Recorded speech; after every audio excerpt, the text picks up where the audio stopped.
Hey everyone, welcome back to the next Theology Nerd Take.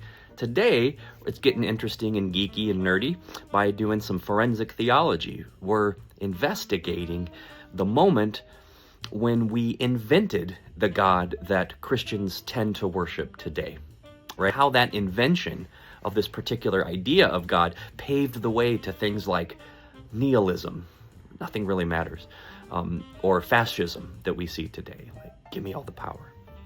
The first 1400 years of the church, of Christianity, God wasn't viewed as a being, as like a person, or it wasn't viewed as someone with a personality that just happens to be the biggest and the strongest guy in the whole universe. The early church thinkers saw it differently. They were influenced not just by the Bible, but by Greek philosophy, and so they saw God more as the ground of being itself. God wasn't like a subject in the world, but God sort of was the being itself that connected all beings and from which all beings came, right? So think of it like a divine force field or something. Every tree, every mountain, every person is like infused with divine presence. But then the modern world happened.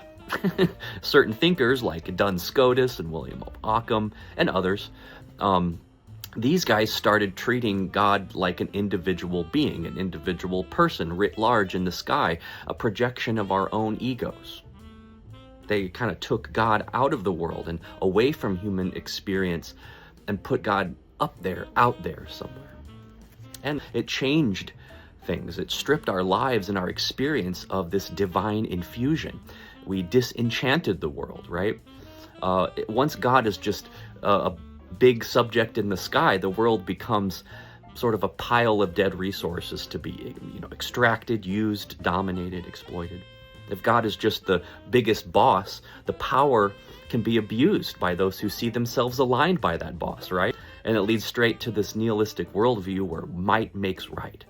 Right? When God's just a projection of our ego, then we start making God look like us. We start making God in our own image, our own culture, our own identity, our own politics. When we lose that infusion of God and understanding that, we see God in all things, then we're not really a Jesus follower, but more like a consumer, right? Or worse, a foot soldier for the gods that are made in the image of ego and, nationalist identity. If your God's just sort of a big version of yourself, then you're not really being a disciple of Jesus. It's more like a disciple of fascism, right? With maybe a religious hobby. The call of the early church wasn't to worship a being. It was to wake up to the reality that we live and move and have our being already and always within God.